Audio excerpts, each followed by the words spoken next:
श्रीमन्महागणाधिपतये नमः। सदानिम्बवृक्षस्य मूलादिवासात् सुधाश्राविणं तिक्तमप्यप्रियन्तं तरुं कल्पवृक्षादिकं साधयन्तं నమామీశ్వరం సద్గురుం సాయినాథం. సాయినాథ పరబ్రహ్మణే నమః. హిట్ టీవీ ప్రేక్షకులకు శుభస్వాగతం. ముఖ్యంగా ధనం మూలం మిథం జగత్. ఆర్థికంగా ఎదగడానికి ఎన్నో రకాల ప్రయత్నాలలో తాంత్రిక విధానంలో అతి తక్కువ సమయంలో ఆ లక్ష్మీదేవి అనుగ్రహాన్ని సంపూర్ణంగా పొందడం ఎలా అనే అంశం గురించి రెండవ భాగంలో తెలుసుకుందాం. ప్రస్తుతము మనం ధనానికి సంబంధించి లక్ష్మీదేవిని ఆరాధిస్తూ ఉంటాం. ప్రత్యేకంగా మనకు దీపావళి నాడు, దీపావళి అమావాస్య నాడు లక్ష్మీదేవి పూజ చేస్తూ ఉంటాం. అదేవిధంగా లక్ష్మీదేవికి సంబంధించిన ధనత్రయోదశి నాడు లక్ష్మీదేవిని ఆరాధిస్తూ ఉంటాం. ప్రత్యేకంగా ప్రతినిత్యము లక్ష్మీదేవిని ఆరాధించే అంశంలో ప్రతి శుక్రవారానికి ఒక ప్రత్యేకతగా లక్ష్మీదేవిని ఆరాధించడాన్ని మనం గమనిస్తూ ఉంటాం. కానీ లక్ష్మీదేవిని ఆరాధించే విధానం తెలుసుకుని ఆరాధిస్తే మాత్రము ఎవరైతే ఈ యొక్క తాంత్రిక విధానంలో ఆచరిస్తారో వారిని లక్ష్మీదేవి వెంటనే అనుగ్రహిస్తుంది అనేది మనకు తాంత్రిక శాస్త్రంలో తెలియజేయబడింది. ముందుగా మీరు చేయవలసిందల్లా లక్ష్మీదేవికి అతి ప్రీతికరమైన పుష్పాలకు సంబంధించి కమలాలను మనం భావిస్తాం. ఈ యొక్క కమలాలకు సంబంధించిన కమలగట్టామాల అంటారు. అంటే కమలం యొక్క గింజలు అన్నమాట, తామరపూసల గింజలు అంటారు. ఎవరైతే ఈ యొక్క తామరపూసల గింజలను లక్ష్మీదేవికి సమర్పిస్తూ లక్ష్మీదేవికి సంబంధించిన మంత్రాన్ని ఓం శ్రీం శ్రీ అయి నమః అనే మంత్రంతో 108 పూసలను అమ్మవారి ముందు గనక వదులుతూ సంధ్యా సమయంలో శుక్రవారం నాడు ఎవరైతే లక్ష్మీదేవిని పూజిస్తారో వారికి లక్ష్మీ అనుగ్రహం అనేది వెంటనే కలుగుతుంది. ఆ పూజించే సమయంలో మీరు చేయవలసిందల్లా వెన్న మరియు పంచదార లక్ష్మీదేవికి నివేదనగా చేయాలి.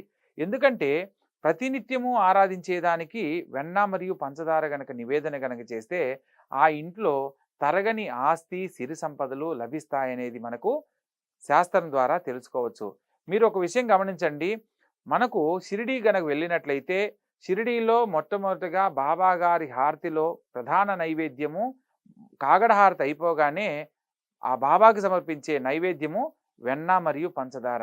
ఈ రోజు కూడా చూడండి, బాబా గారికి మంత్రనామాలతో కానీ లేదా కాగడహారతి రూపంలో పూజిస్తూ ఎప్పుడైతే ఈ నైవేద్యాన్ని తొలి నైవేద్యంగా బాబా గారికి సమర్పిస్తున్నారో కోట్లకు ఆ యొక్క బాబా గారి ఉండి ప్రతి వారం వారం కూడా కోట్లల్లో వసూలు అవుతున్నట్టు మనం వింటూనే ఉన్నాం. అటువంటి సిరి సంపద భగవంతుని ఆలయాలకు సంబంధించే మనం ఆచరిస్తున్నప్పుడు మన ఇంట్లో మన ఆర్థిక పరిస్థితులు మెరుగుపడాలి అంటే లక్ష్మీదేవిని ఆరాధించడానికి లేదా మీ ఇంటి దేవత ఎవరైతే ఉంటారో ఆ ఇంటి దేవత అమ్మవారు కావచ్చు, రేణుకా ఎల్లమ్మ కావచ్చు, లేదా షిరిడి సాయిబాబా కావచ్చు, వెంకటేశ్వర స్వామి కావచ్చు, ఆ పరమేశ్వరుడు కావచ్చు, ఎవరైనా సరే వారి యొక్క చిత్రపటం ముందు మీరు ఈ వెన్న మరియు పంచదార నైవేద్యాన్ని ఆ భగవంతునికి సమర్పిస్తూ మీ కుటుంబంలో ఉన్న సమస్యలు చెప్పుకొని ఆర్థికంగా ఎదగడానికి ఎవరైతే సంకల్పాన్ని కోరుకుంటారో వారి కుటుంబంలో తరగని ఆస్తులు ఏర్పడమే కాకుండా ధన సంపాదన అనేది దినదినాభివృద్ధి చెందడానికి అవకాశం ఏర్పడుతుంది. అటువంటి గొప్ప పరిహారాలను మన హిందూ సాంప్రదాయంలో తాంత్రిక విధానంలో తెలియజేయబడ్డాయి కాబట్టి తప్పకుండా మీరు ఆచరించే ప్రయత్నం చేయండి. అదేవిధంగా దాల్చిన చెక్క పౌడర్తో కూడా మనము అమ్మవారికి వెలిగించిన దీపంలో ఈ యొక్క దాల్చిన చెక్క పౌడర్ను అంటే గురువారం నాడు కానీ శుక్రవారం నాడు కానీ లక్ష్మీదేవి ముందు వెలిగించే దీపంలో ఆవు నేతితో దీపాన్ని వెలిగించాలి అని మాత్రం మర్చిపోవద్దు. ఆవు నేతితో వెలిగించే దీపంలో గనక ఈ యొక్క దాల్చిన చెక్క పౌడర్ని గనక ఆ యొక్క ఆవు నేతిలో గనక వేసి ఆ తర్వాత లక్ష్మీదేవిని గనక ఆరాధిస్తూ లక్ష్మీదేవికి సంబంధించిన బీజాక్షర సహిత మంత్రాన్ని పఠిస్తూ సంధ్యా సమయంలో ఎవరైతే ఆచరిస్తారో వారికి అఖండ లక్ష్మీ ప్రాప్తి అనేది కలుగుతుంది. మీరు గమనించండి, చాలామంది అమావాస్య తిథి నాడు భయపడుతూ ఉంటారు. అంటే దేవుని పూజ చేయాలంటే ఈరోజు అమావాస్య కదా అని అనుకుంటుంటారు. కానీ మార్వాడి వాళ్ళ సాంప్రదాయంలో అమావాస్య నాడే లక్ష్మీదేవిని ఆరాధించి అపరు కుబేరులైన వాళ్ళని మనం చూస్తూ ఉన్నాం. ప్రత్యేకంగా సంవత్సరానికి వచ్చే దీపావళి అమావాస్య నాడు మాత్రమే సంధ్యా సమయంలో మనం లక్ష్మీదేవిని ఆరాధిస్తే సంవత్సరం పొడుగునా మనకు అఖండ లక్ష్మీ ప్రాప్తి కలుగుతుంది అని అంటే, లక్ష్మీదేవి అనుగ్రహం సంపూర్ణంగా లభిస్తుంది అని అంటే ప్రతి నెలలో వచ్చే అమావాస్యను ఆరాధిస్తే, అమావాస్య తిథి నాడు లక్ష్మీదేవిని ఆరాధిస్తే ఇంకెంత ఫలితం కలుగుతుందో ఒక్కసారి ఆలోచించండి. మీరు ప్రతి ఒక్కరికి ఈ భూమి మీద మనం సమస్త జీవరాశులకు కూడా పుట్టిన దగ్గర నుంచి చివరి నిమిషం వరకు ధనం మీదే ఆధారపడి ఉంది జీవితం మొత్తం. అటువంటి ధనాన్ని మనం ఆర్థికంగా లోటు లేని జీవితాన్ని పొందాలి అంటే లక్ష్మీదేవి అనుగ్రహంతో మాత్రమే ఈ యొక్క అనుగ్రహాన్ని, అటువంటి వైభోగాన్ని పొందగలం. కాబట్టి ప్రతి శుక్రవారం నాడు కానీ, గురువారం నాడు కానీ సంధ్యా సమయంలో లక్ష్మీదేవికి పెట్టే నైవేద్యంలో వెన్న మరియు పంచదారను నివేదన చేయండి. ప్రతినిత్యము కూడా ఈ యొక్క నివేదన అనేది చేసుకోవచ్చు. ప్రత్యేకంగా లక్ష్మీదేవిని ఆరాధించాలి, లక్ష్మీదేవి అనుగ్రహాన్ని సంపూర్ణంగా పొందాలి అనుకున్నప్పుడు ఇలా మనం వెన్న మరియు పంచదార అమ్మవారికి నివేదన చేసి తామరపూసల మాలలతోటి లేదా తామరపూసల గింజలతోటి లక్ష్మీదేవి మంత్రాన్ని చెబుతూ ఆరాధించాలి. అదే సందర్భంలో లక్ష్మీదేవిని కుబేర సహితంగా మంత్రాన్ని పఠించిన వాళ్ళకు కూడా అఖండ లక్ష్మీ ప్రాప్తి కలుగుతుంది. లక్ష్మీ కుబేర యోగం అని అంటారు. అంటే కుబేరుడంటేనే ఐశ్వర్యవంతుడు, అతనికి లక్ష్మీ కుబేర యోగం అని అంటే ఇంకా లక్ష్మీదేవి అంటేనే అఖండ ఐశ్వర్యానికి ఆమె అధిష్టాన దేవత.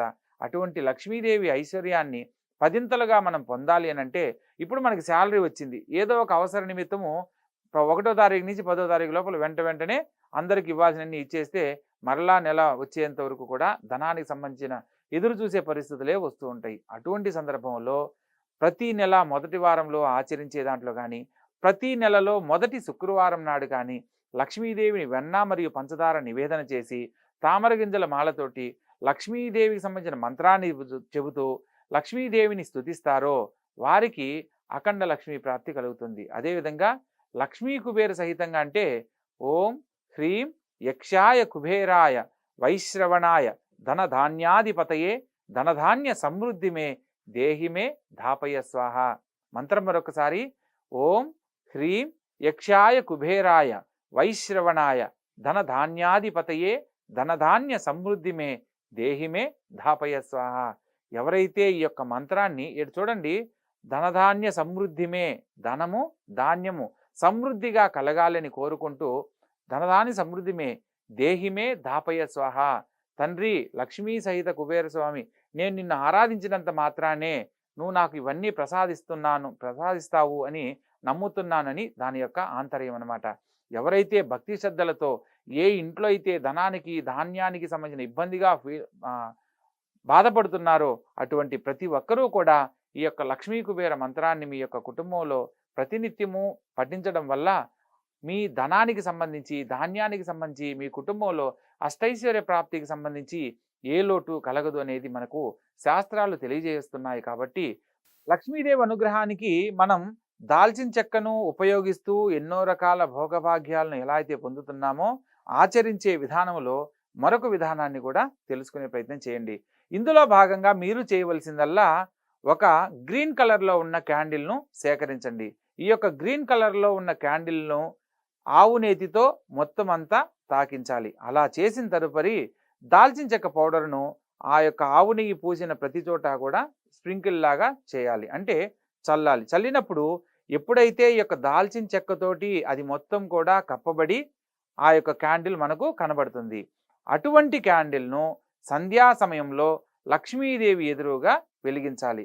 ఎప్పుడైతే లక్ష్మీదేవి ఎదురుగా ఇలా యొక్క క్యాండిల్ను వెలిగించినప్పుడు ఆ క్యాండిల్ కరుగుతూ ఈ యొక్క ఫ్రాగ్రెన్స్ అంటే సువాసనలతోటి ఈ యొక్క దాల్చిన చెక్క పౌడర్కి సంబంధించి ఇల్లు మొత్తం వ్యాపిస్తుందో ఆ ప్రదేశంలో లక్ష్మీదేవి ఆగమనానికి నాందిగా చెప్పడం జరుగుతుంది.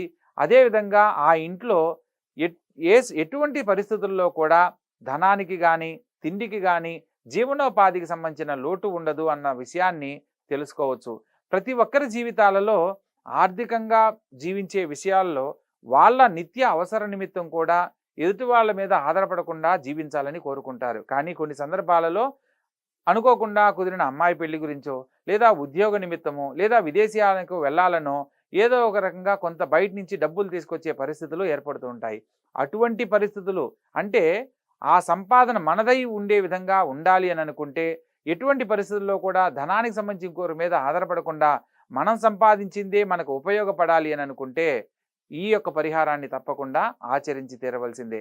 ఆచరించిన ప్రతి ఒక్కరూ కూడా ఈరోజు ఆర్థికంగా వాళ్ళు అనుకున్న స్థాయిలో స్థిరపడ్డారు. కాబట్టి మీ జీవితాల్లో అటువంటి గొప్ప ఔన్నత్యాన్ని, అటువంటి గొప్ప జీవితాన్ని పొందాలనుకునే వాళ్ళు ప్రతి ఒక్కరూ ఈ యొక్క విధానాన్ని తెలుసుకున్న విధంగా ఆచరించండి. లక్ష్మీదేవి అనుగ్రహానికి సంపూర్ణమైన పాత్రలు కండి.